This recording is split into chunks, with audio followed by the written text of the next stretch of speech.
But yeah, like what are they even going to use the cosmos for? Like, there's one moment where it's like, oh, we can use them for publicity. It's like, is that the entire reason you're doing this? That seems like a terrible idea. And for how long? Right. What's the board gonna say? What's Becky at accounting gonna say? Like you can't get away with this. Yeah, their stock prices are going to plummet. Yeah. You can't just do that. Right.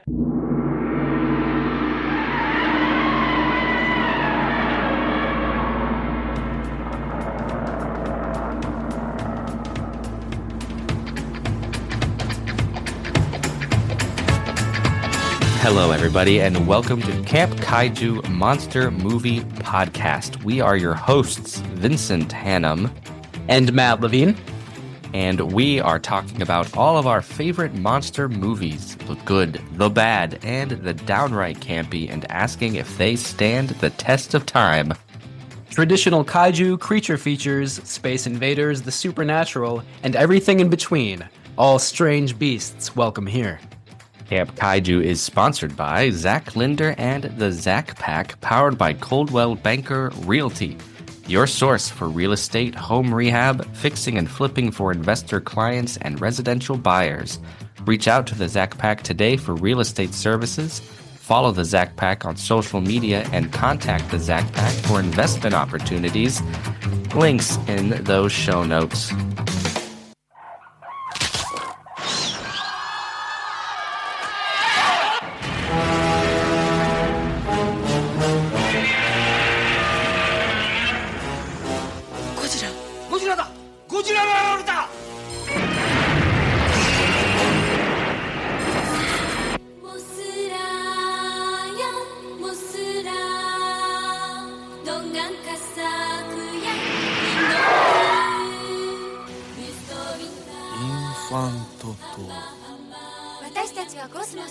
それでこの先何が起こるっていうの？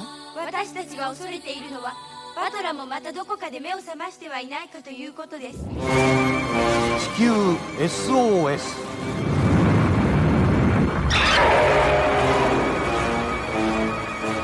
モスラはバトラではありません。特別な使命を持った生き物なんですよ。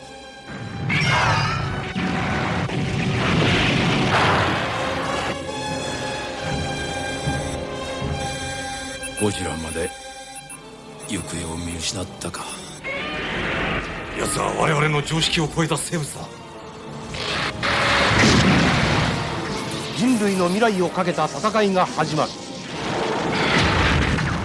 国際式の大決戦。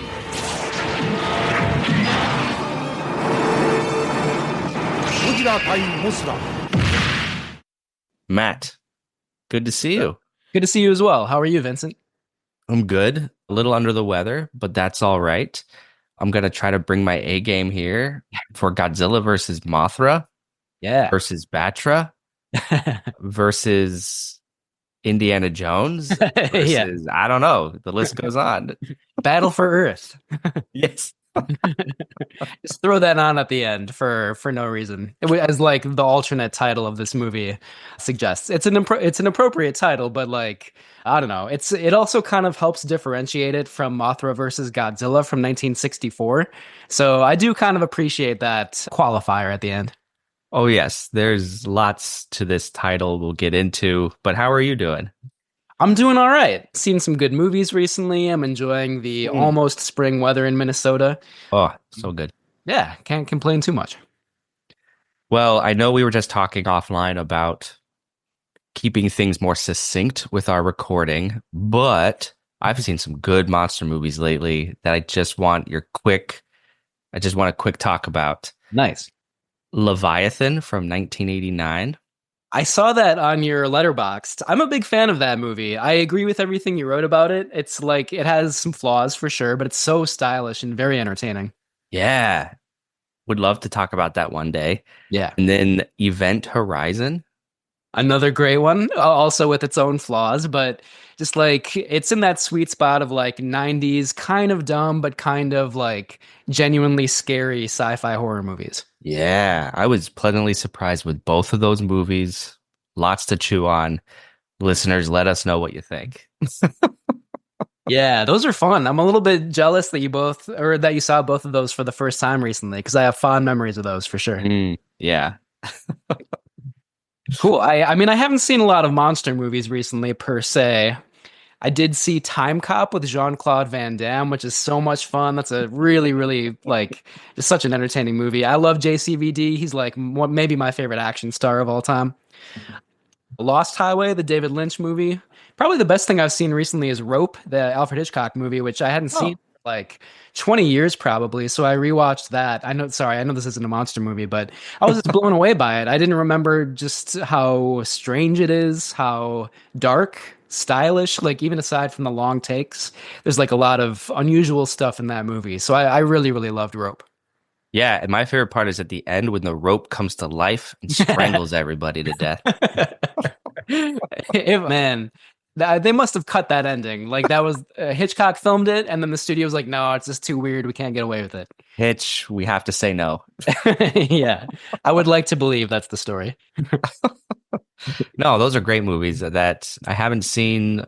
The first two you mentioned, Time Cop sounds great, and I got to get on my David Lynch education.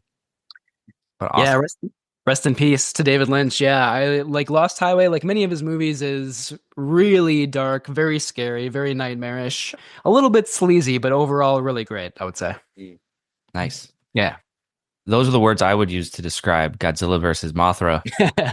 Sleazy, nightmarish. No, JK. Thank you, everybody, for hanging out and listening to this nonsense week after week. We sincerely appreciate it. So if you do enjoy this, give us a rating, give us a positive rating and a review wherever you listen. That really helps us grow. The algorithm loves that. And you can also send us listener comments at campkaiju@gmail.com, our Instagram page at camp_kaiju.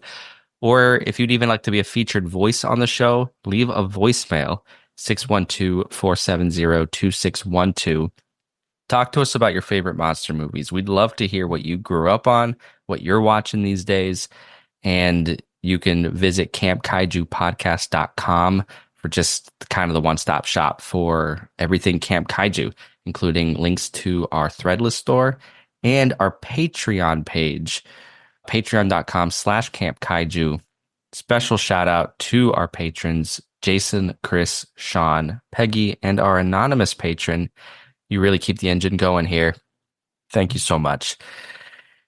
Now, patrons and anyone willing to become a patron between now and May 5th, Matt and I, will be co-hosting with Naomi Osborne. As you've been listening all season, she hosts a monthly movie trivia night at Indeed Brewing in Minneapolis.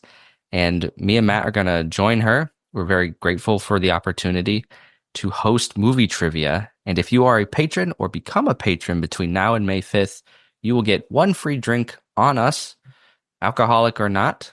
And that's just our way of saying gracias. Indeed. I'm excited. I love trivia, love movies, love monster movies. It's going to be a fun time. It's a good opportunity to put our trivia host hats on. So I'm looking forward to it. Oh, yeah. I have to assume there will be monster movie trivia, horror trivia, sci-fi trivia when we come to town.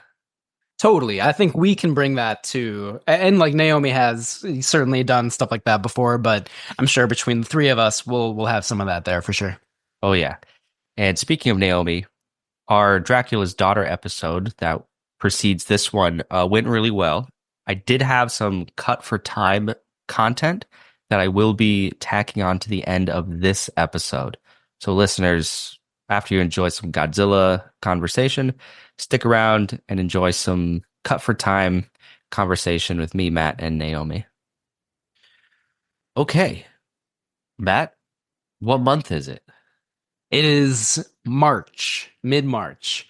Is. Yes, that is correct. It is also Mothra March Madness. Yep. I should have known. That's what it will henceforth be known as.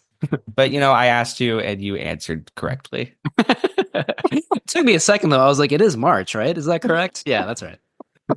Not a trick question.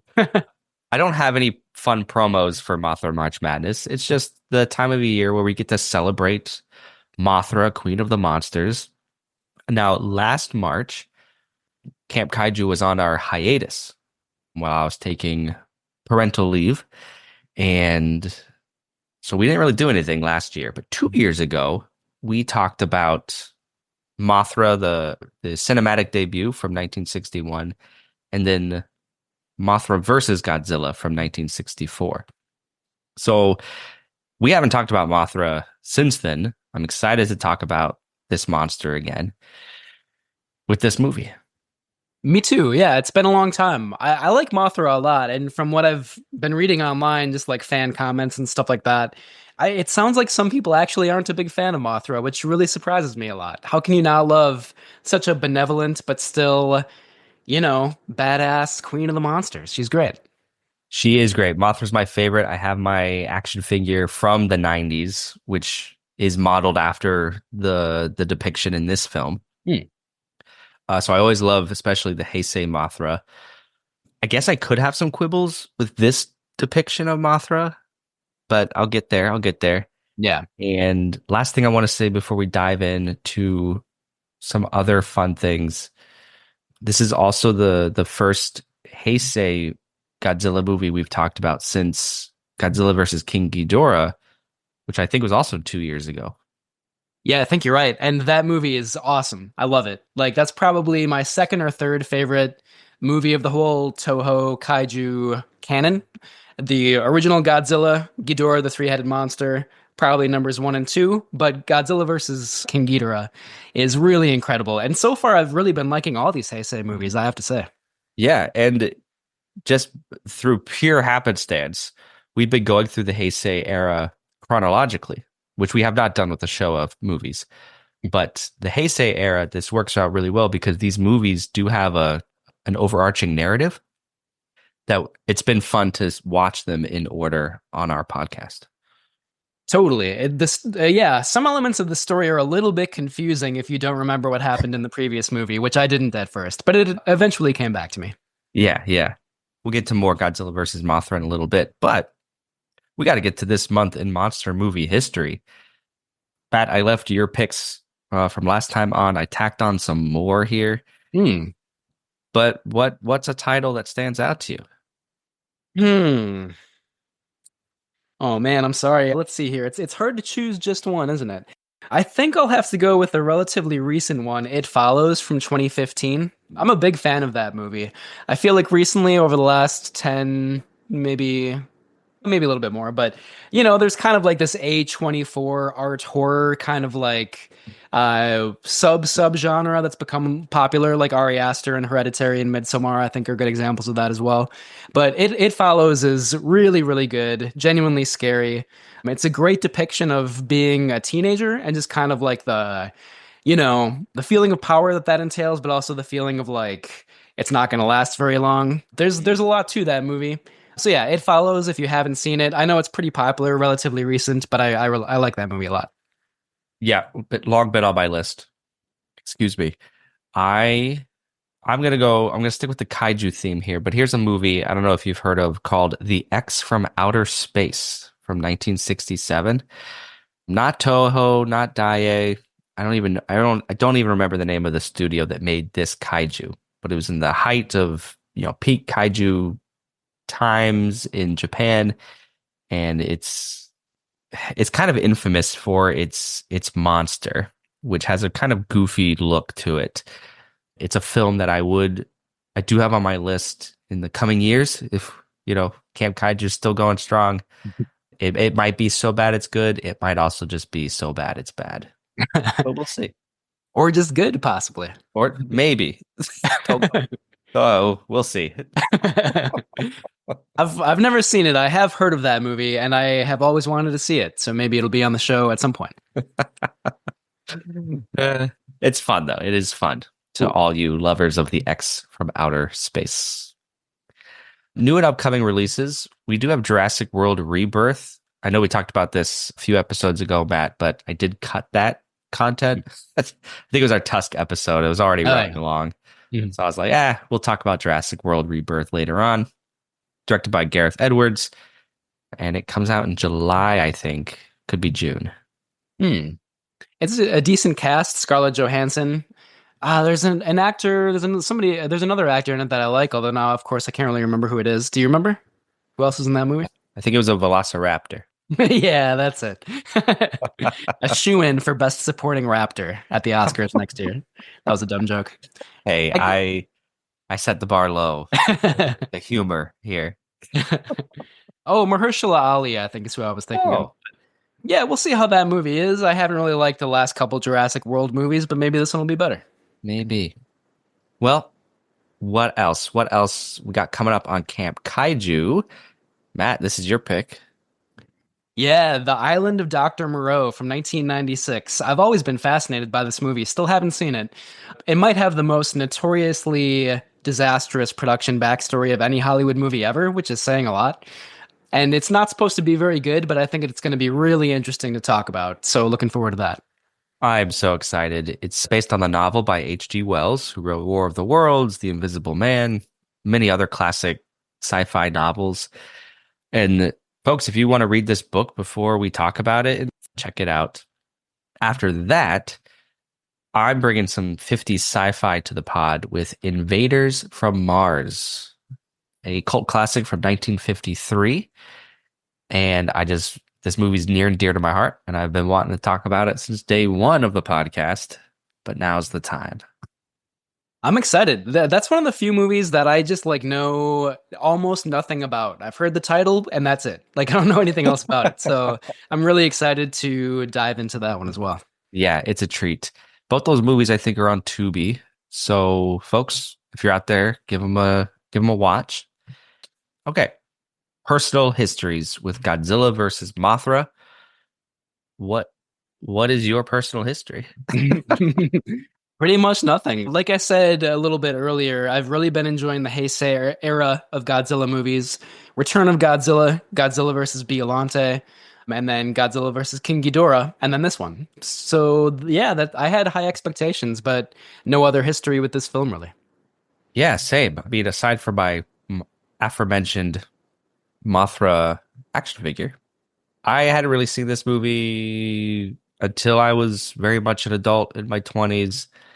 I've seen it a couple times in the past few years. I'm not going to say it's one I gravitate towards. It's not a go-to of mine. But as a fan of Mothra, as a fan of these series of films, I find some things worth checking out, I would say. Yeah, definitely. Yeah. Yeah. Mothra was also in Destroy All Monsters, right? Which we watched a while back and talked about. Ooh, I think I'm thinking of Giant Monsters All Out Attack. She was in that movie. Yeah. Cool. Sorry, I'm just trying to rack my brain a little bit because I know I've seen Mothra and some other stuff. I couldn't quite remember exactly what though. Yeah, good callback. Godzilla, Mothra, King Ghidrah, Giant Monsters All Out Attack. What a clunky title. And I know some people love that one. I wasn't as big a fan of that. But Ghidrah, the three-headed monster, which Mothra also is in, if I remember right. Like I said before, I love that movie. So big fan of Mothra. I think in this movie, I actually prefer Mothra's evil twin, but we'll talk about that a little more soon. Ooh, yeah. And you just reminded me, in Ghidrah, the three-headed monster, in that film, Mothra is only depicted in the larval stage. And here's a 10-cent word for you. The imago stage is featured in this Heisei movie. The imago stage is the winged moth butterfly stage of the evolution. Pretty cool moments in this movie when we first see that. Yeah. Oh, okay. That just got me excited to talk about some of this movie. A remote Pacific island, where an expedition of world-famous scientists investigate incredible rumors of its fantastic mysteries and discover barren volcanic mountains surrounding strange green valleys. Mammoth caves that breed giant mutations. Vampire plants that devour humans. But most astounding of all, the tiniest women in all creation. Sacred beauties of a lost tribe which worships a monstrous creature.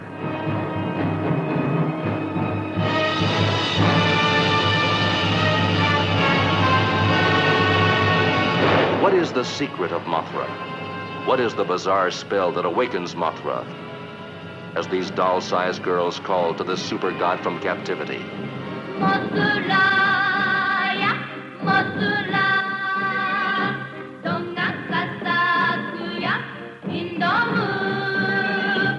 Mothra, whose revenge is more devastating than any man-made weapon. Mothra, who defies warplanes. Wrecks ocean liners. Smashes dams and bridges. Mothra, creating hurricanes. Mothra, enveloped in a shell that no human force can penetrate.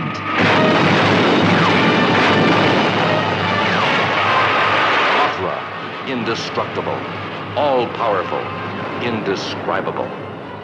What kind of creature is this god monster, Mothra?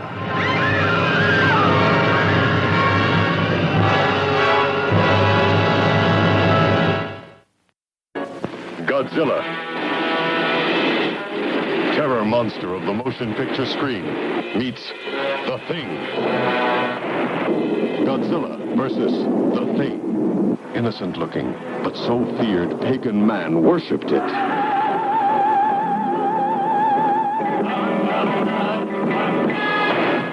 See the battle of gigantic forces spreading terror across the world.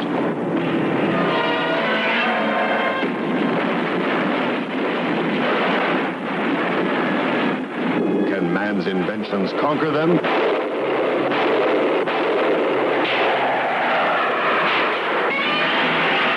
See in color, Terror Scope.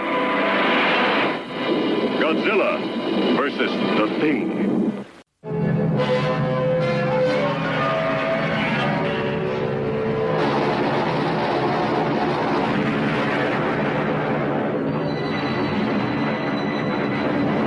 Nothing the screen has ever shown before can surpass the thrills of Ghidrah, the three-headed monster.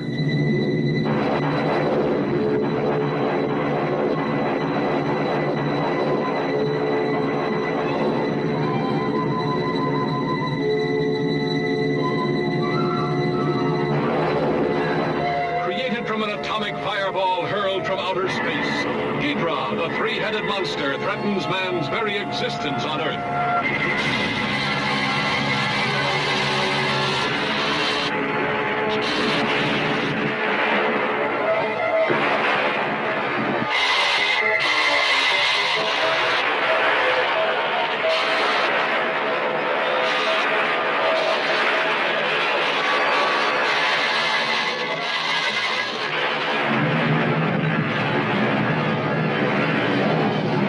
Ghidrah, the three-headed monster, battles Godzilla, Mothra, and Rodan for mastery of the world. Men quake before the terror of their unleashed fury.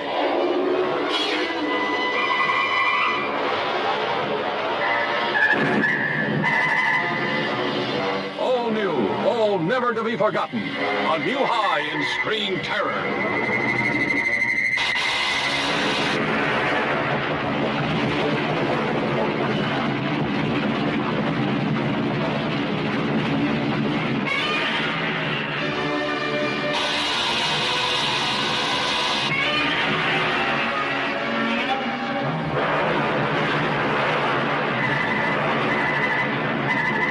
Ghidrah, the three-headed monster. Production history of this film. We're going to talk about some select crew, some select cast. Some faces are familiar, some are new. We have the director, Takeo Okawara. Apologies on the pronunciations. Screenwriter, Kazuki Omori. The film was executive produced by Tomoyuki Tanaka, the man behind the birth of Godzilla in the 50s.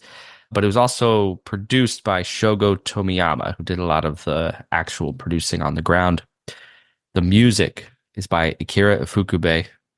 A lot to say about the music, but Ifukube is a legend, and I think this score bears that out. The cinematography is by Masahiro Kishimoto, and the film is edited by Miho Yoneda. So the film stars Tetsuya Besho as Takuya Fujito, a.k.a. Indiana Jones, for all intents and purposes. Yeah.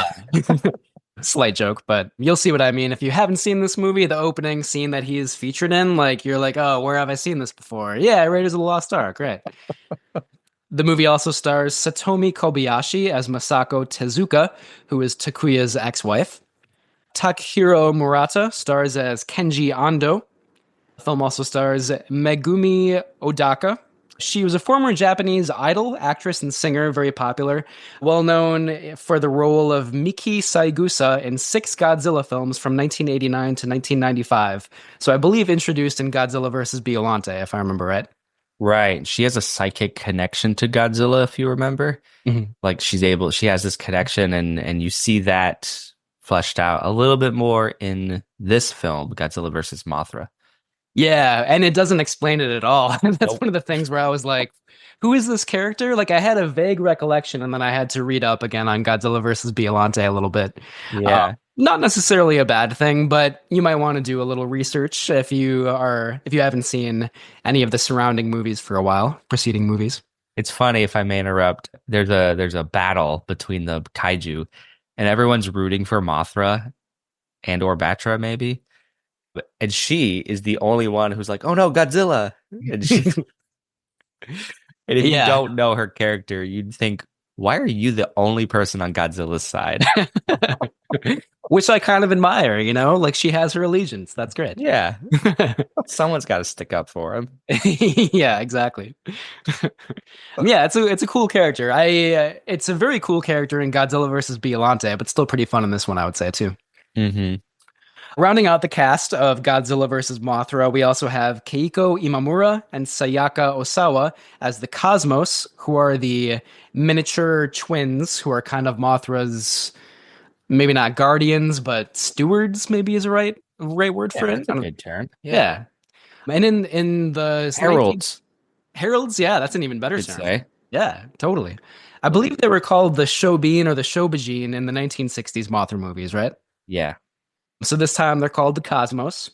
And then finally, we have to mention a stalwart of the Godzilla series, Akira Takarada. He was in so many Godzilla movies. We just saw him in Invasion of Astro Monster. Here he is. Yep. Opposite Nick Adams. Starring Nick Adams. I don't know, just like we gotta like ring a Nick Adams bell or something. Well, in the last Nick Adams episode that we talked about, which was Invasion of Astro Monster, we both read off some of his dialogue. I think we're gonna have to like record that from the movie, and that can be our Nick Adams like bell or whatever, you know, would like some line of dialogue from that movie. We'll figure it out. All right, I'll see what I can do. All right, cool. Well, I feel he's very important from a scientific point of view. Takahiro Murata, just going back, he is in several other Godzilla films from this time, including Godzilla vs. Destoroyah, Godzilla 2000, Godzilla Mothra and King Ghidorah Giant Monsters All Out Attack, and Godzilla against Mechagodzilla. So he is one of those familiar faces for sure. Cool. I knew he looked familiar. I couldn't quite remember from what exactly. Same with Akira Takarada, because he's just so much older. I mean, this is like 30 years after Astro Monster. Yeah. And he has like a very bit part, but he has some like really amusing like expressions, facial expressions, and he gets really into the kaiju battles. So he's fun to watch in this movie. For sure. The idea for a Mothra movie, because this is the first film featuring Mothra since, I think, Destroy All Monsters, which was in the late 60s. It had been a while, but the idea for a new Mothra movie was conceived in 1990 with a screenplay by Omori called Mothra vs. Bagan, Bagan. Unsure how to pronounce that one. Bagan? Bagan? I guess I'm not totally sure either. Yeah, okay. Well, anyways, this character is a vengeful dragon who apparently sought to destroy humanity for its abuse of the Earth's resources, only to be defeated by Mothra, the goddess of peace. However, this initial screenplay was scrapped because of the low box office of Godzilla vs. Biollante, and Toho believed a standalone Mothra film wouldn't sell overseas. Now, following the success of Godzilla vs. King Ghidorah, Toho announced a sequel that would feature Mothra. Originally, they had thought about a sequel to King Ghidorah, where that monster would return. However, they polled audiences and found that Mothra was most popular with women, who apparently made up the majority of filmgoers at the time. So, purely looking at the bottom line, Toho said, "We'll go with the moneymaker." I don't know. How do you feel about that? I mean, I think it works okay. I don't have a big issue with the kind of, like it's aside from just the appearance of Mothra, I think Godzilla versus Mothra has kind of like a family-friendly sort of whimsical fantasy tone, which like was not really true of Godzilla versus Biollante or Godzilla versus King Ghidorah. But I'm kind of okay with it in this case. Again, I love Mothra. And like it's weird in this movie, I'll talk about this a little bit more later, but like I think that kind of like lighthearted tone is balanced out by like some pretty serious and maybe preachy like themes about environmentalism and stuff like that. So it's, they were looking at the bottom line for sure. They were trying to get as much box office profits as possible, of course, but like I still think there are elements of like, imagination and surprise and unexpected pleasures in this movie. Yeah, nice. Sorry, one thing I wanted to mention real quick. So Yeah. we talked about how the film was written by Kazuki Omori and how Omori wrote, came up with the idea of the Mothra versus Bagan or however you pronounce that. And I just wanted to mention that Omori also directed the previous couple movies in the series, Godzilla versus Biollante, Godzilla versus King Ghidorah, but he didn't direct this one. And I just think that's kind of interesting because, again, this movie has a much less dark and kind of ominous tone than the previous couple ones, maybe because he's not in the director's chair anymore. That is interesting. Yeah. Thank you for bringing that up. Yeah. Yeah, if there's anything else, please jump in. For sure. Speaking of Omori, producer Tomiyama still wanted to keep a lot of that first screenplay as possible. Obviously, they just switched around some characters and threw Godzilla in there. The movie, as you noted, returned the franchise to a more fantasy-based direction. This is just so silly. This is the first film in the Heisei era not to feature a mech character, a giant robot. There was an early idea of making a mecha Mothra, which I just feel like would have been like jumping the shark a little bit. Yeah. Although maybe the Godzilla franchise had already jumped the shark a few times, but like not in totally terrible ways. That's fair. Why not? Yeah. Son of Godzilla is the particular movie that I'm thinking of. Yeah. Godzilla vs. Mothra featured a new Godzilla suit that had been there had been one in Biollante and King Ghidorah, but the one in Godzilla vs. Mothra, it's a little slimmer. There's a bit more mobility in the arms and neck, more facial movements. And of course, we have our new kaiju for the series, Batra, who is meant to be a dark alter ego of Mothra. The name is a portmanteau of battle and Mothra. Didn't know that. Always thought it was like a play on a bat. Interesting. Yeah, so when I read that, I was like, I don't know if Batra's the best name then, because I just picture a bat, but it's not supposed to be a bat. And I'm thinking about it way too hard. Yeah, I don't know how much logic went into that, but I like Batra. I guess I don't know how you pronounce it again, sorry. But like I really like this monster a lot. And the backstory is that, like 12,000 years ago, Mothra was the protector of Earth, and then humans started endangering Earth, so this alter ego called Batra was formed. I guess it doesn't really explain how exactly, but then like Batra then just like destroyed everything basically, and Mothra had to like put an end to that and be like, oh, just don't destroy the planet, we just wanted you to like keep humanity in check a little bit, which I love that backstory. That's so cool. Yeah, I do like this character as a foil to Mothra. I think it deepens, it enriches Mothra's mythology a little bit. Mm-hmm. And yeah, it just makes that character herself more interesting. For sure. Yeah. Yeah. Another fun trivia, Batra's cry is that of Rodan's, which I didn't note. I was like, oh, that sounds familiar. And Godzilla's own roar, the production team went back to a pre-1984 cry for that monster. So I don't know. That's like some really in the weeds. You're not really gonna notice unless you're like us really watching these movies, but that's some production trivia for you. Yeah, I can't say that I noticed the sound effects of the roar all that much, but I did notice the new look for Godzilla, which I really like in this movie. It's like you can tell it kind of just looks a little bit more menacing. Godzilla honestly maybe kind of plays like second fiddle to Mothra and Batra a little bit, but he looks really cool. I like the new design of the suit a lot. Yeah, yeah. So, Godzilla vs. Mothra was released in Japan on December 12th, 1992. It was the second highest grossing movie in Japan in 1993 after Jurassic Park, which is just kind of, a coincidence since this movie, in another attempt to get as much box office as possible, rips off the Indiana Jones series quite a bit, or at least a couple times. Godzilla vs. Mothra was the highest grossing Godzilla movie at the time since Ghidorah the Three-Headed Monster from 1964. And it was the highest grossing Godzilla movie in Japan until Shin Godzilla in 2016. So a commercial success for sure. And a critical success as far as I know as well. Godzilla vs. Mothra was released in the United States on home video through Columbia TriStar under the title Godzilla and Mothra, The Battle for Earth, which is what I alluded to earlier. Because 1964's Mothra vs. Godzilla was known as Godzilla vs. Mothra in the USA at the time, just to make it more confusing.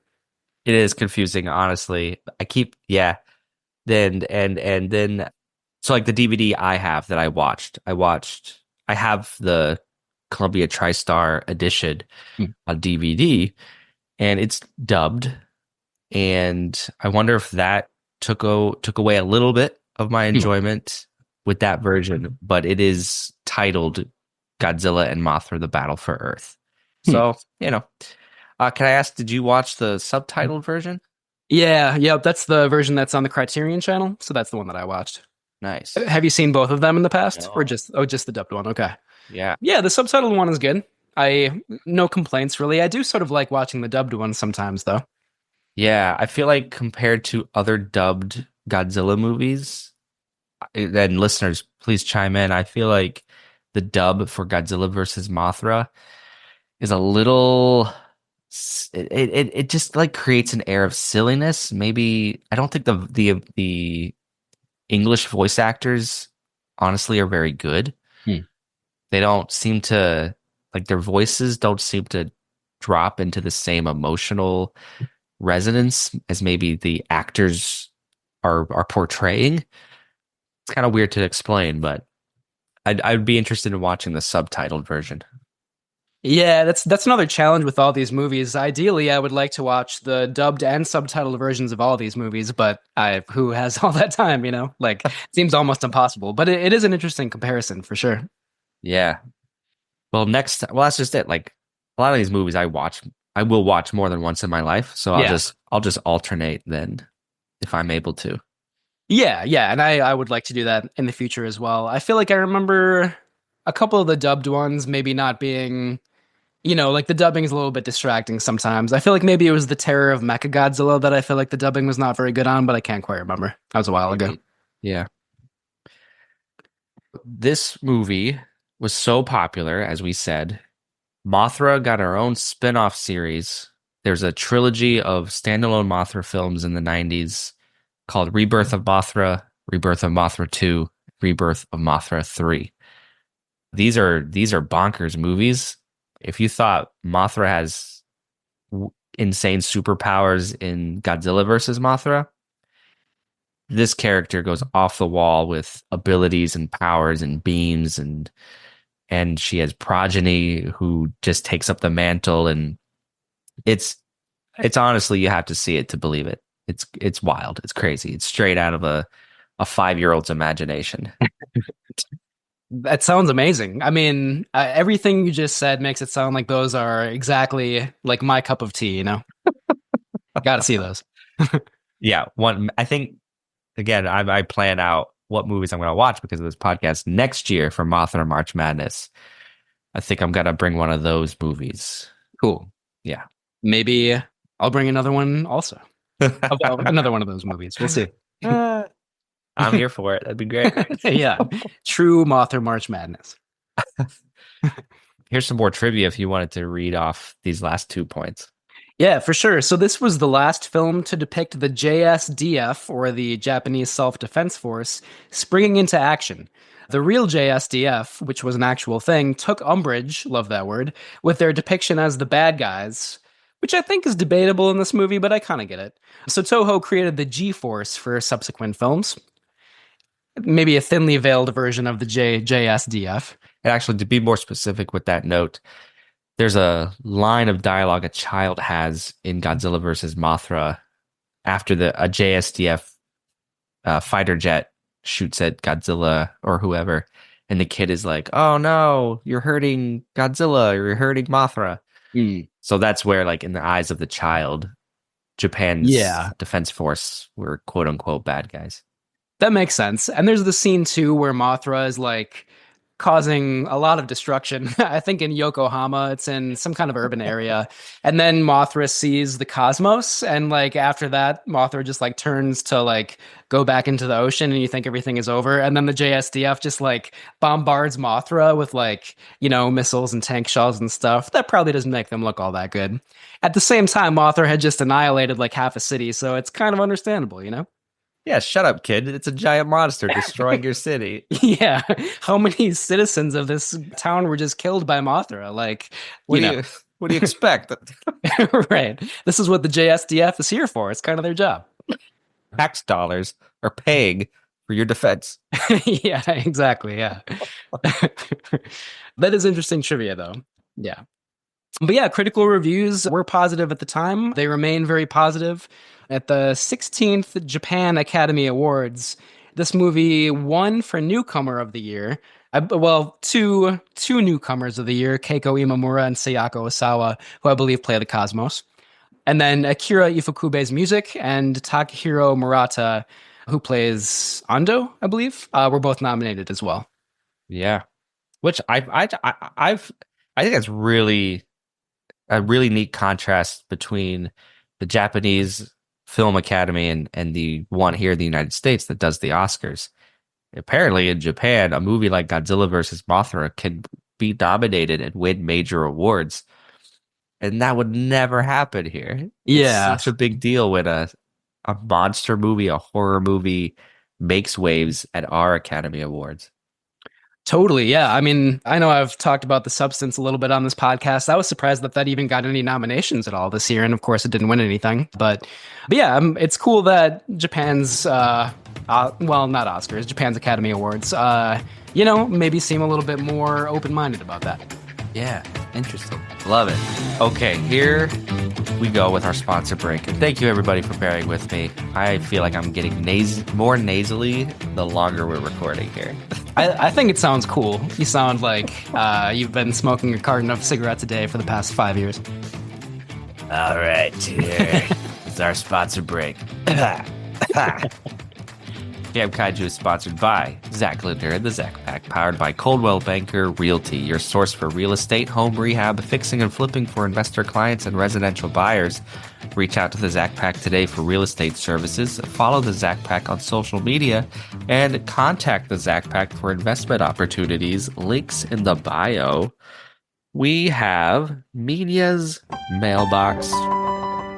Now, I did have a longer email from a listener of ours. I'm going to hold off on that one for a future episode when we might have a little bit more time to dig into some really good conversation that email will lead us to. So let me just give you something short and sweet. On our Instagram, camp_kaiju_podcast, actually, I posted a question on our story about Godzilla vs. Mothra. My question was, what's your history with this movie? And we had Kensukete, Sean Childers, friend of the pod. He says, not seen. Let's rectify that. My wife says poop emoji. So love that from her. Scathing review. And another listener, Spick and Spanish Show, says, I saw it for the first time on bootleg VHS in 1993. Didn't like it then. Don't like it now. Womp womp. Oh, it's too bad. But cool, you saw it on a bootleg VHS in 93. That must have been a pretty cool way to see this movie. Yeah, that's cool. But honestly, folks on Instagram, thank you for reaching out. If you're listening and you have thoughts about this movie, hit us up and we'd love to feature your voice on the show. Matt, have you heard of King of the Zombies? I've heard of it, but I've never seen it. This movie, Poverty Row horror film that Peter Lorre is going to dish on. This movie, King of the Zombies, let me tell you what, it has some problematic depictions of African Americans as a zombie movie would from the 30s and 40s. With that said, there are some images that make it an interesting watch. And this movie has a score that was nominated for an Academy Award. Wow. Is it a worthy nomination? Did you like the music? I did not notice the music. Okay. But then I did read that factoid about it. It's like a lot of jungle drums and rhythmic beatings. Sounds highly questionable. Yeah, like how much more do I have to say? But yeah. I think 1941 is also the year that I Walked with a Zombie came out, which we talked about on the podcast before, and which I really love. There's some questionable stuff in that movie too, but I think the overall intention, not to go on too much of a tangent, is to, condemn imperialism and slavery and kind of depict the white colonizers in that movie as totally messed up and just like burdened with guilt. And yeah, that's a fascinating movie. I would imagine that King of the Zombies maybe is not quite as complex as I Walked with a Zombie, but I could be wrong. Maybe not, but Mr. Lorre, let us turn it over to you.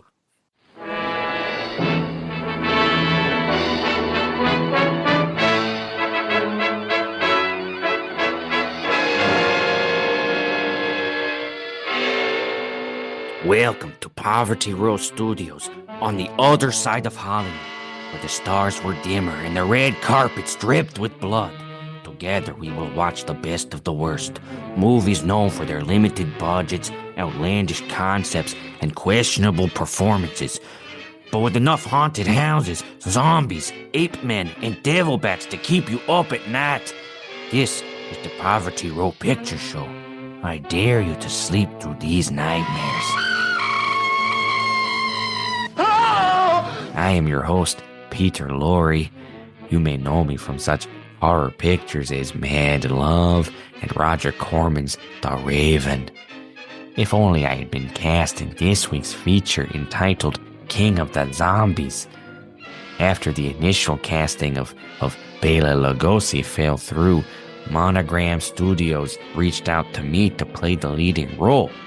Alas, I had other obligations. Oh, what could have been? I've always wanted to play in a zombie picture, and the chance to play opposite the wonderfully talented Mandan Moreland would have been an honor. Oh, but listeners, I get ahead of myself.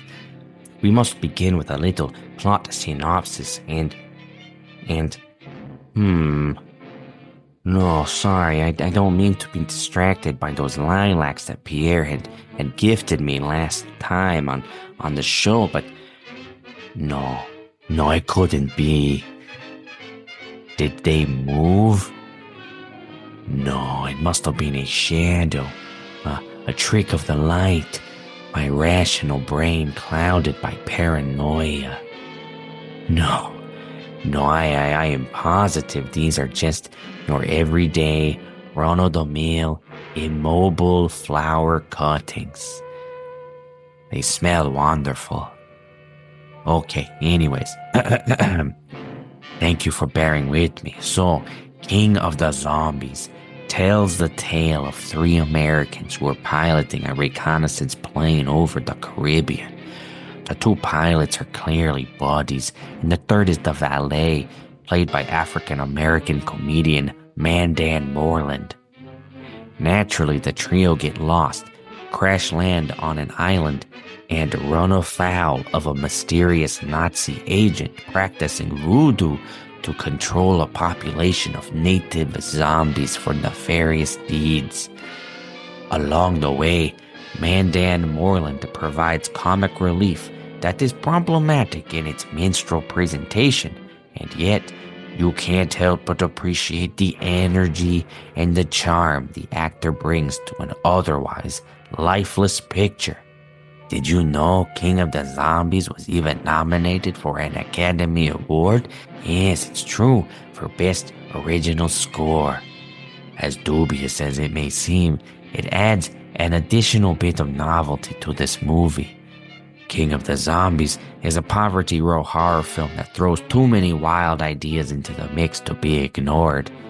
Check this one out, friends, and let me know what you think of Mr. Moreland's performance, of the rhythmic beating of the drums, and if I should have been in this movie. You can be honest. I can take it. I swear to all that is unholy. Next time on the Poverty Row Picture Show, we will revisit those East End kids as they get mixed up in a haunted house stocked by none other than Bela Lugosi and a dwarf assistant in a film called Spooks Run Wild.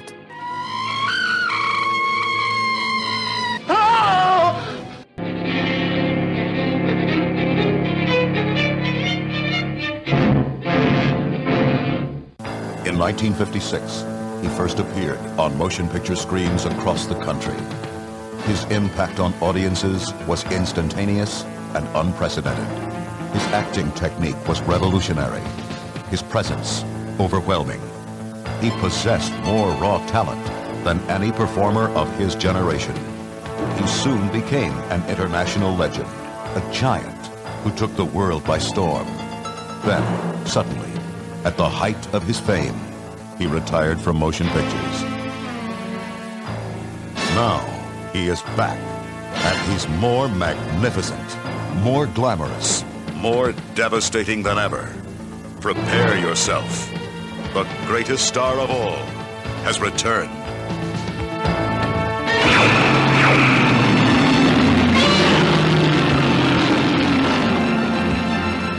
Godzilla 1985. Coming soon to a theater near you.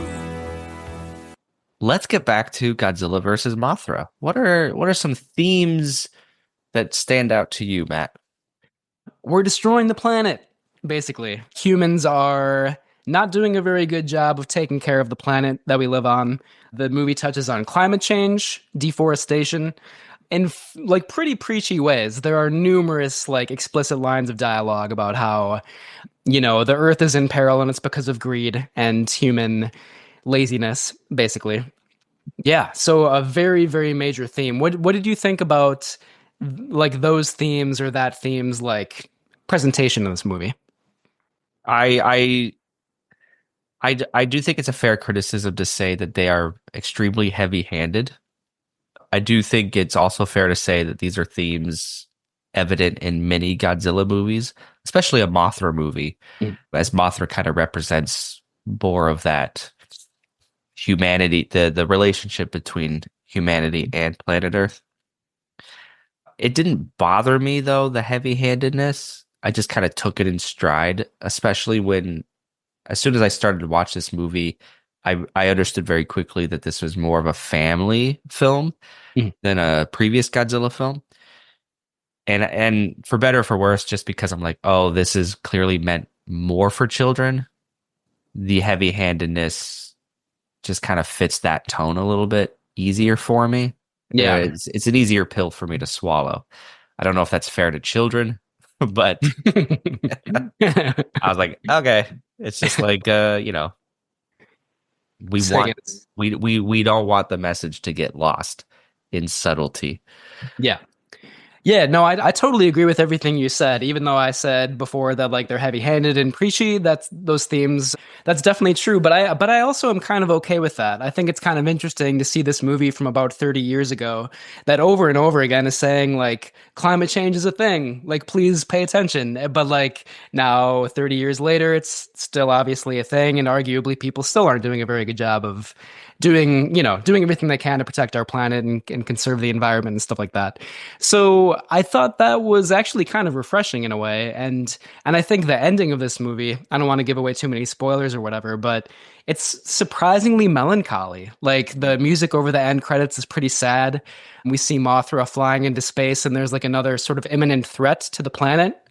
And, even though this movie is family friendly and very whimsical and imaginative, I feel like it ends on a pretty sad note, like just reminding us, like, the Earth is not in very good shape right now. So I kind of actually admire that in a way. 100%. I totally dig that.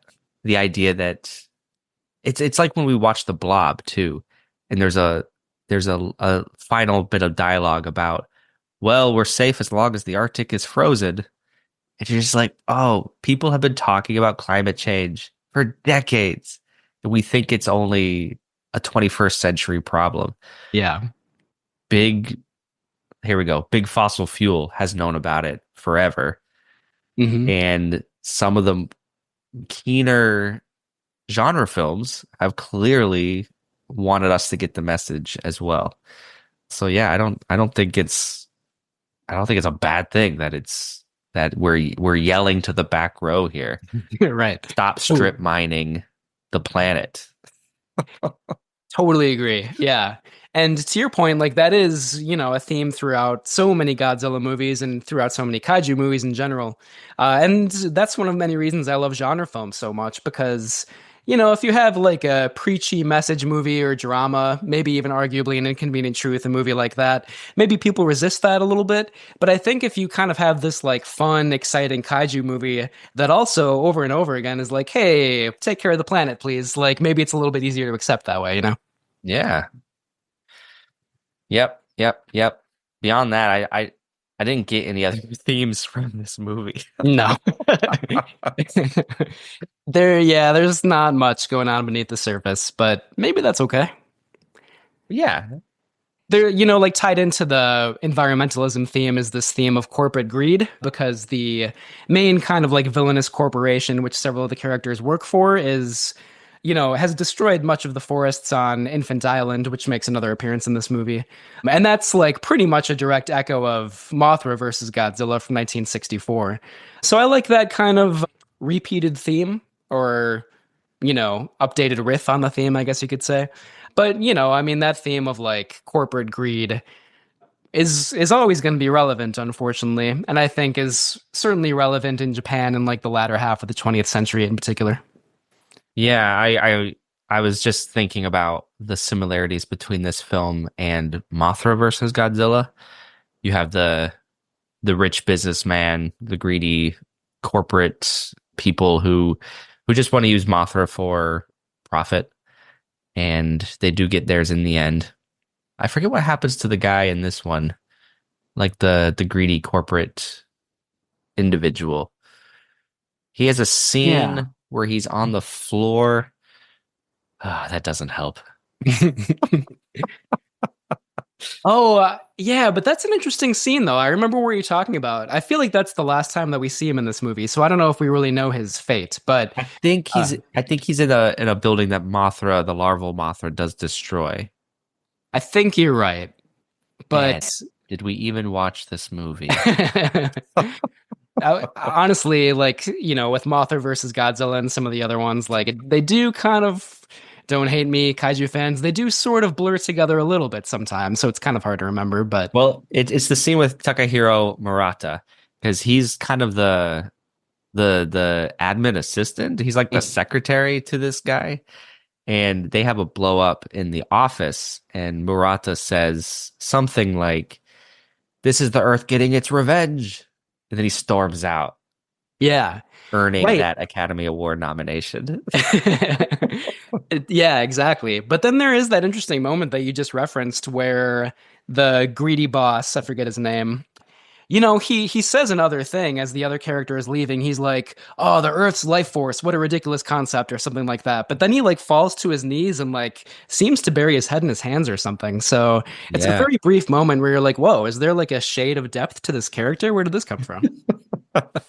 Yeah, this otherwise mustache twirling villain. Yeah, exactly. Yeah. Yeah. Man, you remember that moment in Mothra versus Godzilla when the main antagonist he gets killed? They like see they see Mothra out the window and then someone gets shot right in the head. Whoa. You remember I that? honestly don't remember that. No. Yeah, I know. It's graphic. Huh. I Someone know I gets someone gets murdered right in the thick of it. one of the bad guys? Yeah. Now I feel like I need to rewatch that movie too. It's been a couple years. There was another. Sorry, I'm trying to think. There was another Godzilla movie where there's like a big subplot about like a highway that they're building, and there are a bunch of protesters. And now, of course, I can't remember what movie that was. I feel like it was from the 70s, maybe late 60s. You know what I think you're thinking of is Gamera versus Gauss. Oh, I think you're right. Yeah. Yeah. Just kind of proves the point that like not just Godzilla movies, but kaiju in general, it's a very common theme. Yeah. So if any other themes come up, let's definitely talk about them. But I think we can get to our breakdowns. Yeah, for sure. That sounds good. I have some form and aesthetic stuff, but I'll wrap that up in my breakdowns. Okay, sounds good. Cool. All right. What's good about this movie to you? I mean, it looks really beautiful. There are several striking visual moments throughout. That's a hard word to say, apparently. My favorite example is when the larval Mothra is like building a cocoon around herself on some building. I think it's like the National Diet Building, which I don't understand what that is, but there's a really gorgeous moment where it's like dusk and she's like spinning a silk cocoon around herself. And then she awakens from the cocoon in her imago stage, and Ifukube's beautiful score is playing. It's just a gorgeous moment, and it's kind of slow paced. I feel like the movie slows down to let us enjoy that for a little bit, and I really loved that. There's some really great kaiju battles. I think all the underwater stuff, especially the first battle underwater between Godzilla and Batra, is really gorgeous, and like some really good underwater effects in there as well. Let's see here. The like urban destruction scene of Mothra like annihilating, I believe it's Yokohama. It's like the first kind of monster attack scene in this movie. Looks really gorgeous. I love the model effects in this movie. Yeah, I guess maybe I'll just leave it at that. Like aesthetically, it's a really striking, beautiful, well-made movie. Yeah, I'll save some other stuff for my later breakdowns. Okay. The first thing that comes to mind with this movie that I love is Ifukube's score, particularly in that moment with the larval Mothra spinning her cocoon. What he does with that, like, it's beautiful, it's poetic, and coupled with the lighting of this film in that moment, there's like a sunset. It's again, poetry is what came to my mind. And the final battle at like an amusement park, just the use of lighting. It's a nighttime sequence. Lighting is done really effectively with smoke effects, and I was impressed with that aspect of the film. I love Batra as an antagonist. I love the design of Mothra in this movie. I think that all works really well, and those are my big takeaways for the positives of this film. Yeah, totally agree.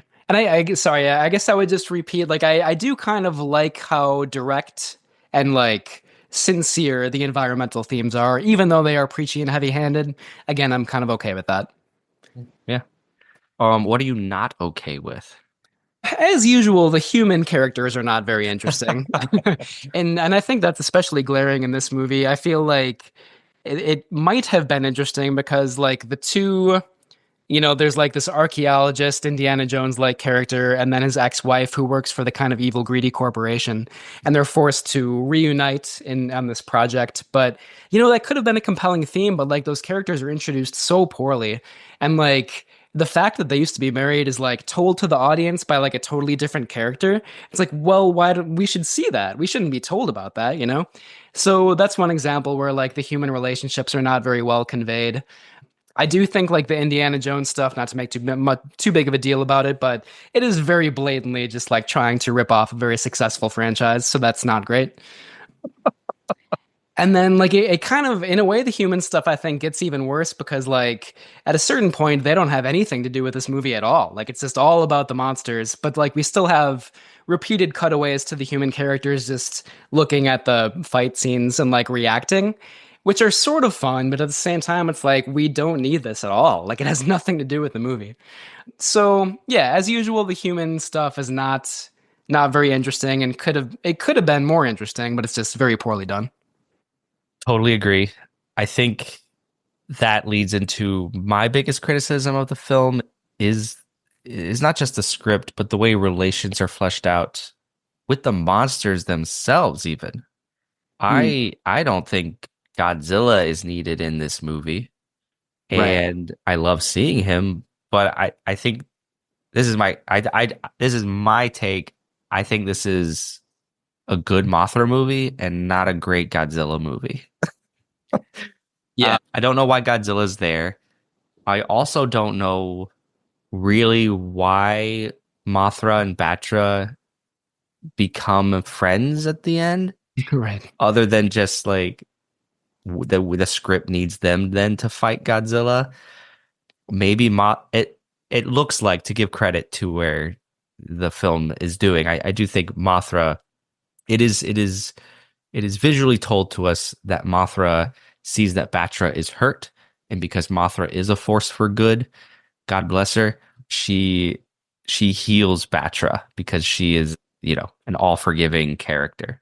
So like I do understand maybe where we're trying to go, but I'm watching this fight going, what? I'm just ping-ponging between relationships, and I didn't care for it. Yeah. Sounded really harsh just then. But, that was garbage. No, it wasn't. It wasn't that bad. But I imagined you like shifting your monocle when you said that and twirling your mustache. Oh, but like one more thing. I'm really getting into it now. I think Mothra and Batra are fighting, and I think the effects are really great. The flying effects through the night sky and this and that. And Batra is firing off these laser beams, and Mothra's not doing anything to fight back. It's kind of a one-sided fight. And this is where my criticism of Mothra comes into this movie. In this moment, why didn't Mothra fight Batra? Maybe there was backstory, but it wasn't obvious enough for me. And then Mothra does use her laser beams against Godzilla. And I kind of flipped the table. I was like, you had these the whole time? Yeah. What? Right. And like, why is Mothra so mad at Godzilla? Like you alluded to before, like, Godzilla is being destructive as usual, but that seems to be the only reason for this animosity between them, Yeah. Yeah. So I totally agree. There are some things I liked about that. Like I think it's, and I didn't, if you had anything else to say, I didn't mean to cut you off there. Well, I think like with Mothra and Batra, it's kind of interesting in like a metaphysical way, is like the good and evil destructive forces of like the same figure or entity or person, like considering that Mothra and Batra are like alter egos, it's kind of interesting to think that like they both are here to protect the planet, but one does so through peace and love and the other does so through like utter destruction. Like that's kind of a cool idea to me, but it's not well conveyed in this movie at all. You kind of have to come up with that yourself, like, or you kind of have to like fill in some things that the movie doesn't, I don't think, really intended, you know what I mean? Right. Yeah, that's just it. Like I feel like there's that movie in here somewhere. Yeah. But it is what we get. And I'm not complaining about a killer kaiju movie with some great action set pieces. I'm just looking at the script and thinking this needs another pass. Yeah. We need another rewrite here. For sure. I feel like you can tell that like Otomi, I believe is his name, the screenwriter, Kazumi Otomi, is that his name? Omori, sorry. He had the initial script, like the Mothra versus Bagan, and then they really rushed this into production after the success of Godzilla versus King Ghidorah.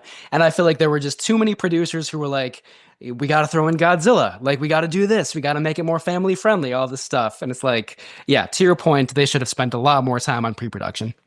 Yeah, yeah. So campy things. I don't know. What do you got? Well, there are a lot of specific moments in the kaiju battles that I thought were really fun. Like at the end when I think it's Mothra, but it might be Batra, who like lifts up an entire Ferris wheel and like throws it into Godzilla. Really love that. I was laughing a lot at that part. So that's a little campy. And then like the way that Mothra and Batra at the end like carry Godzilla, they like one takes the head and one takes the tail. I just thought that was kind of fun and silly. In terms of maybe a little more campy than just like fun, I think like the daughter character that the estranged husband and wife have together is just so blatantly like just kind of like a concession to like young audiences, and it's kind of like not very convincing in this movie and has some pretty clunky lines of dialogue just about saving Earth and stuff like that. That character in general is just, yeah, I don't know if campy is the right word, but just like over the top, far-fetched, feels pretty fake. Yeah. I think it's so funny. I think I was taking this movie a little more seriously than I should have when I first began. So it really, with me, this film didn't stand a chance. But by the end, I allowed myself to lighten up a little bit. As I think one needs to do when watching this movie. Not take it too seriously, And there was a moment that happened in the final fight between Godzilla, Mothra, and Batra.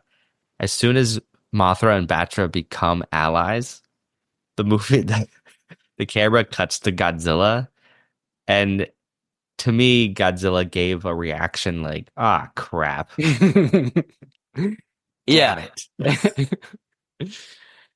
Right. Yeah, there is like a surprising amount of like expression from Godzilla in this movie, even though it's just one suit. So maybe it's more, just like the magic of editing that makes you believe that. But like it seems like a human character. Yeah, I think the suit mechanics, animatronics on Godzilla's face are incredible. Yeah. Like that's like so ingenuity and such ingenuity and craftsmanship to make this rubber suit as full of expression as it is. Yeah. And there's a similar moment with the larval Mothra towards the beginning where she is like swimming through the water, and just the movement of Mothra, like which seems to be kind of like going up and down as like a worm might actually do in water, is like really impressive. It's very well done. Yeah. Yeah. I like that fight too in the ocean between Mothra and Godzilla when Mothra first hatches out of the egg. Yeah. I hadn't seen that too often before, so I thought that was new and interesting. I like that a lot as well, yeah. And again, just like a very beautiful scene. You have like bright blue skies and like the wide open ocean and all that. It's very, very nice to look at. Yeah. I'm trying to think of other things. Otherwise, I'm okay wrapping this up.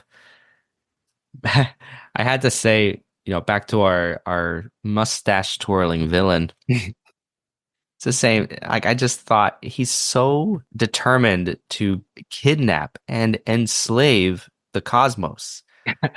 I'm like, you can't just do that. Right. Which is like the same exact thing that happens in Mothra versus Godzilla. The same operation takes them. Yeah. Just because they're, 12 inches tall doesn't mean they don't have agency. They're still like, I guess, humans. I don't know. But like, you can't enslave them for your own gain.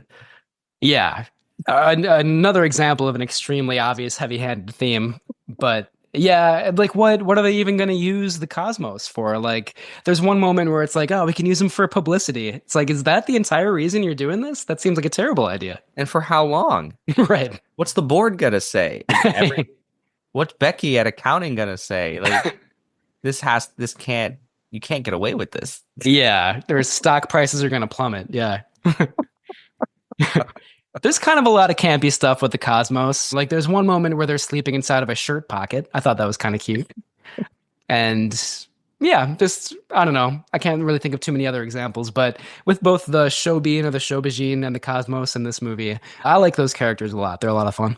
Yeah, I wish they would come back in the same way in the newer movies, the MonsterVerse legendary movies. They're not really a part of Mothra's story, and I really wish they would be.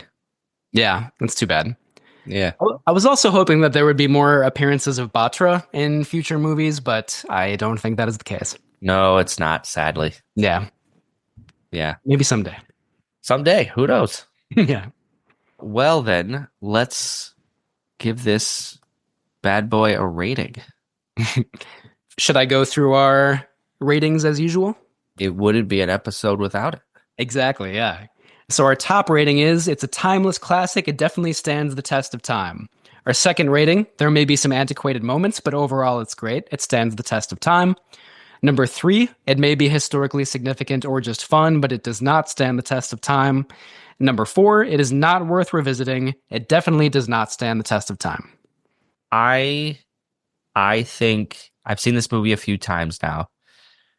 I think it has a lot of potential to be more compelling than it is.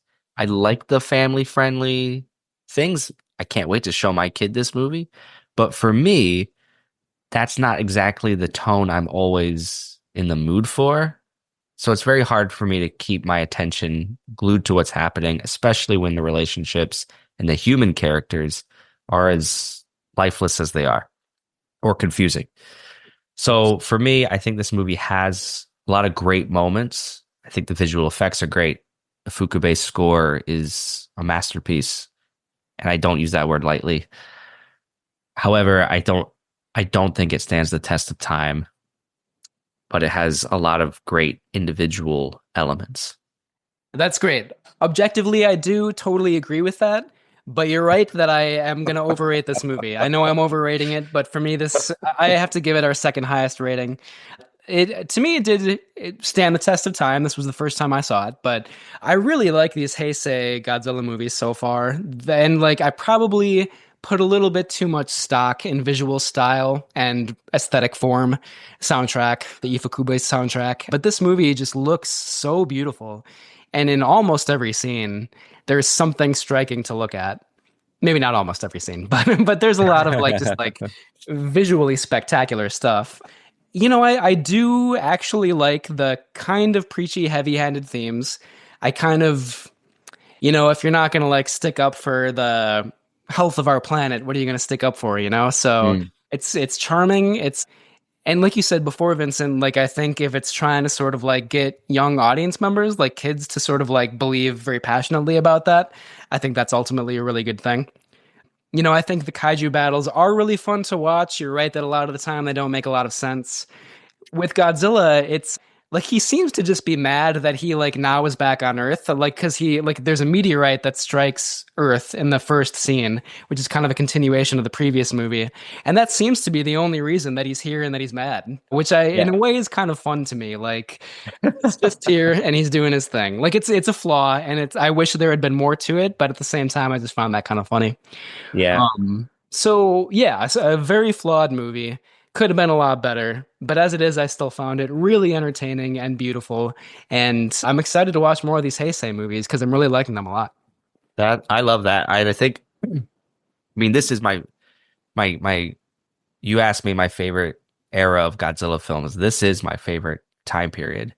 The next film, Godzilla versus Mechagodzilla 2, I love that movie. Then you have Godzilla versus Space Godzilla, which kind of gets a bad rap, but it's a guilty pleasure of mine. And then the final one is Godzilla versus Destoroyah. Very Japanese name. Yeah.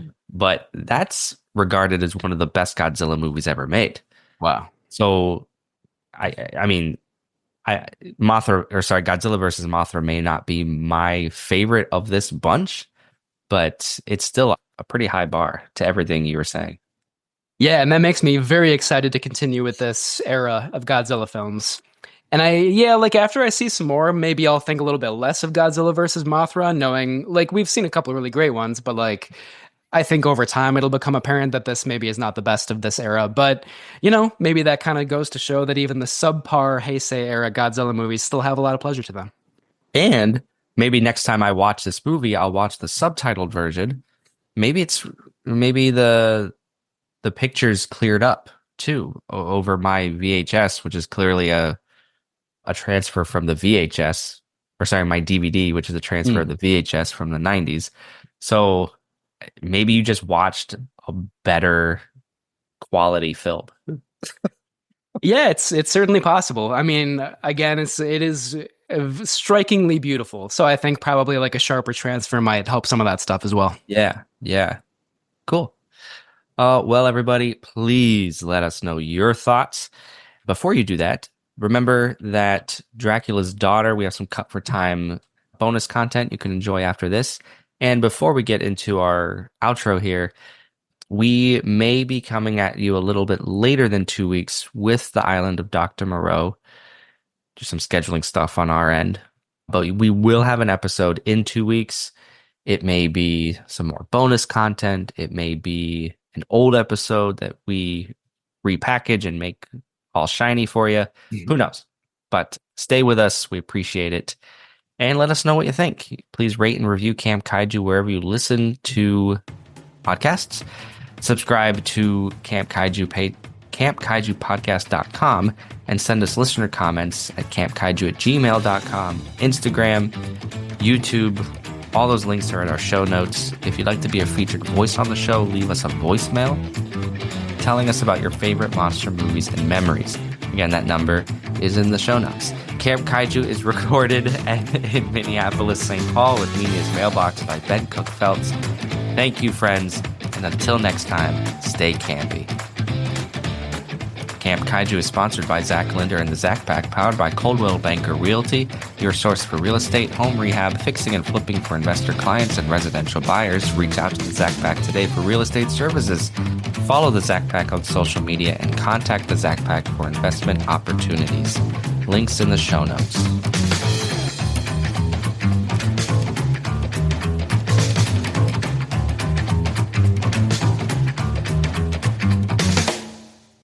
This Friday on the Sony Movie Channel, turn down the lights and get some hot buttered sushi. What could it be? It's Godzilla time. Godzilla is back. Oh no! It's Godzilla versus Mothra. Okay, giant monster checklist. Planet in peril? I'm afraid it looks like we may be headed for doomsday. Oh no! Check. Men in rubber suits? Check. Monsters who only attack Japan? Check.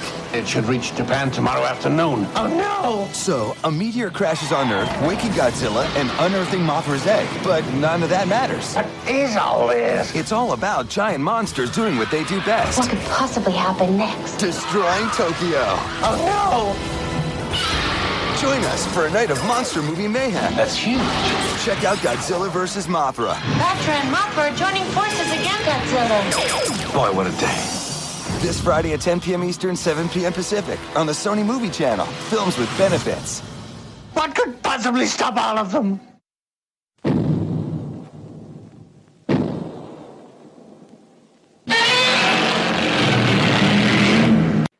Hey, Vincent, how you doing tonight? I'm excited to talk about this movie. We have Naomi on, which I'm always excited about. Yeah, thank you for having me. Yeah. How are you doing? I'm doing great. I was super excited that you guys wanted me on this episode because I have never seen this movie, and good friends show you good movies, and that is what happens. So thank you for having me. Very happy to be here. Well, thank you as always for joining us. We really love having you on the show. Really appreciate your unique perspective on movies, just how many movies you've seen. It boggles the mind how many movies you watch. And it's always a pleasure to talk with you about movies. So thanks again for joining us. Of course, of course.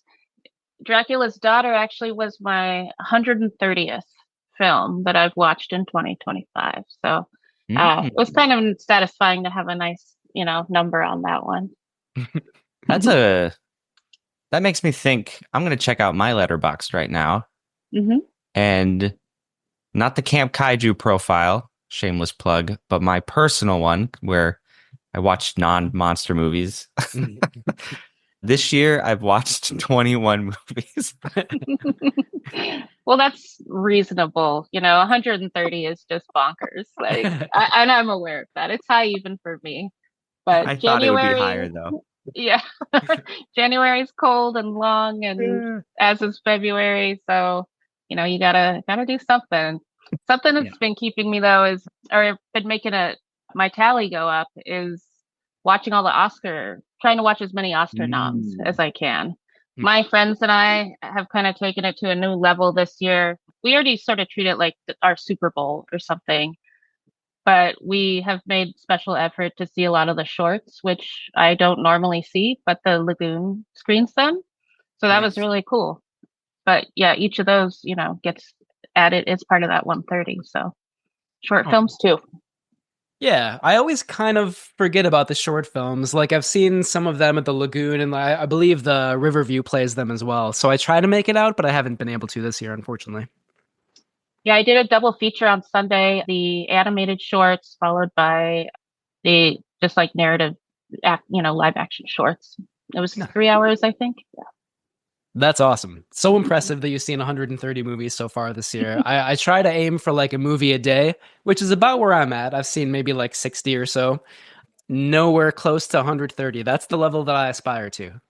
Well, I'm lucky. I work from home, so I always have a movie on in the background. It's a good life. Yeah. That's awesome. I was thinking probably the only Oscar-nominated movie that's really a monster movie in terms of the features anyway is probably The Substance, unless you count... like Wicked, maybe. Nosferatu is nominated for some of the technical categories. Yeah. Mm-hmm.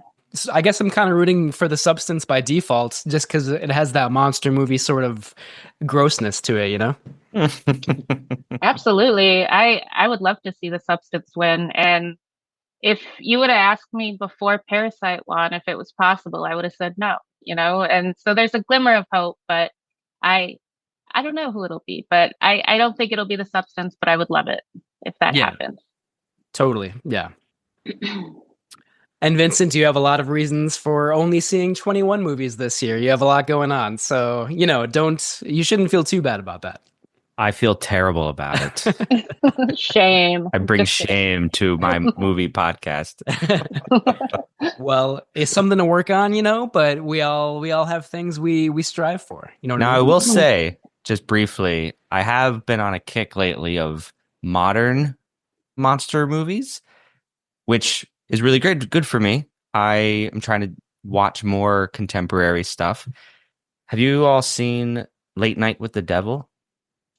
No. Yeah, I did see that one. Let me look it up. I forgot. It's pretty. I think it's pretty solid for what it is. Matt, I think you'd like it. Yeah. The one with the talk show guy. Yeah. David Gushmalin. I saw him at New York Comic Con.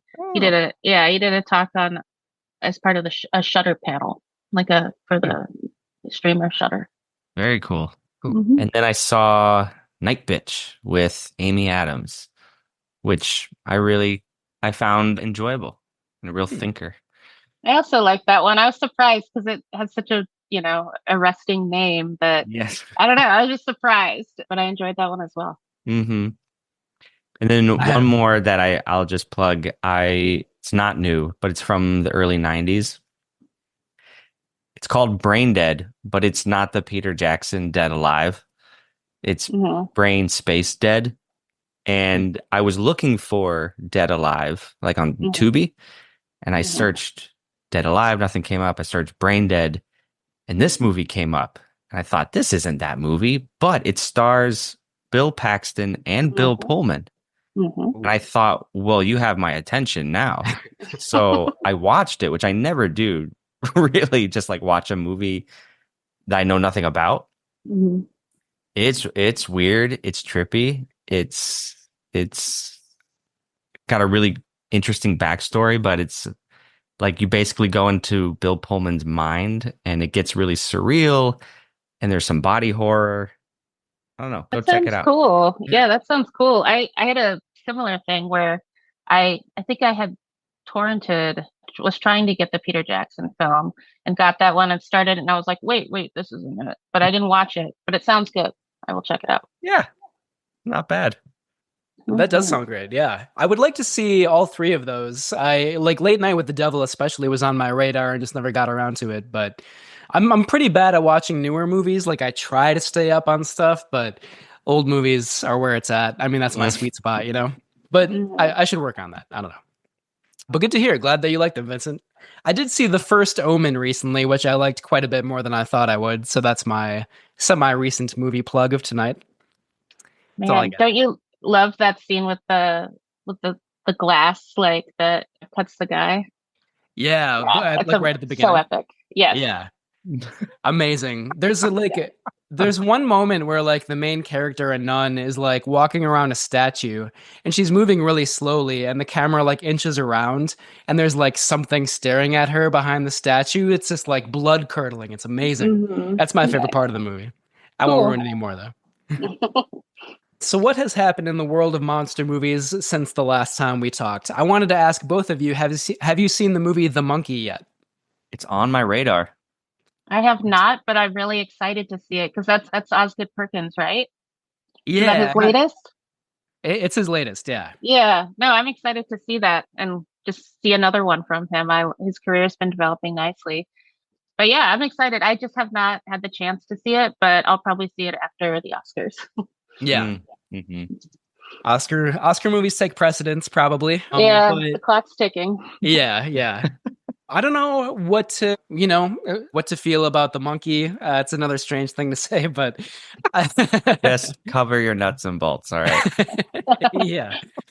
Cover your nuts and bolts. We're about to talk about The Monkey.